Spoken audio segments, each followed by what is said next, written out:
Eto na mga kabasketball, Coach Jimmy Alapag may offer na para maging coach ng ating Gilas Pilipinas. Kakausapin daw niya si Coach Tim after ng FIBA window at pag-usapan natin yung isang US NCAA team na pinakamagandang malandingan ng ating pambatong si Kai Sotto. Pero bago yan, huwag kalimutan mag-like at mag-subscribe bilang pagsuporta.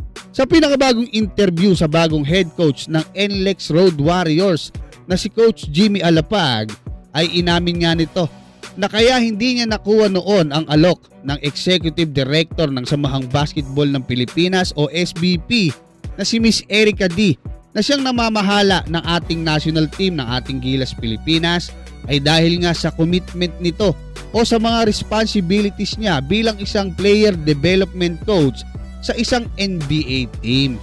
Pagkatapos daw kasi ng NBA season ay pumapasok naman ang pre-draft workout para sa mga young talented players na magpapadraft dyan sa NBA at susundan naman ito ng NBA Summer League.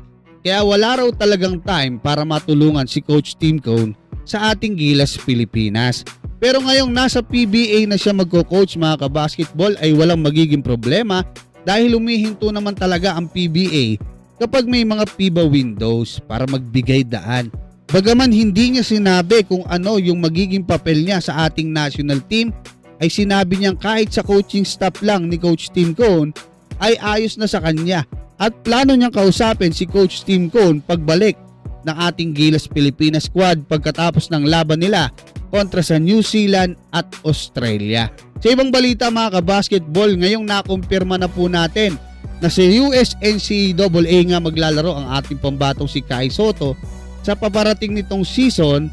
Linawin ko muna, no? Mayroon na pong, kasi mayroong nagko-comment, wala raw kumukuha kay Kai. Mayroon na pong team si Kai diyan sa US NCAA mga kabasketball. Yan, malinaw yan ha. At nandito po sa 5 binanggit ko nung nakaraan yung kupunan na paglalaroan niya. Ayan ha, Razorbacks, Michigan, Kentucky, Georgia Tech at Gonzaga. Ngayon po, diyan sa 5 mga kabasketball, tiningnan ko po at pinili ko para sa akin lang naman to, no? Yung pinakamagandang mapuntahan ni Kai ay yung pinanggalingan netong 7'3 big man na si Aday Mara. Nakakadrop lang na 12 overall pick ngayong 2026 ng Oklahoma City Thunder na Michigan Wolverine. Malaki yung maitutulong nila sa ating pambatong si Kai Sotto. Siyempre, sanay sila ng may ganyang kalaki.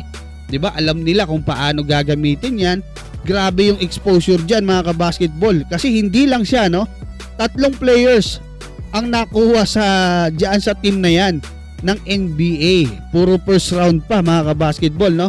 Pag number 9 etong si Morris Johnson Jr., pang 11 pick naman etong si Yaxel Lendeborg. Sila din yung nagkampiyon mga kabasketball sa 2026 men's basketball ng US NCAA. Kaya kung ang pag-uusap ay magandang development at exposure para sa akin, number 1 ang Michigan Wolverine. Pero siyempre silipin din natin yung sa susunod na video yung mga posibleng landingan ng ating pambatong si Kai Sotto diyan nga sa mga susunod nating updates patungkol nga kay Kai Sotto at sa ating Gilas Pilipinas.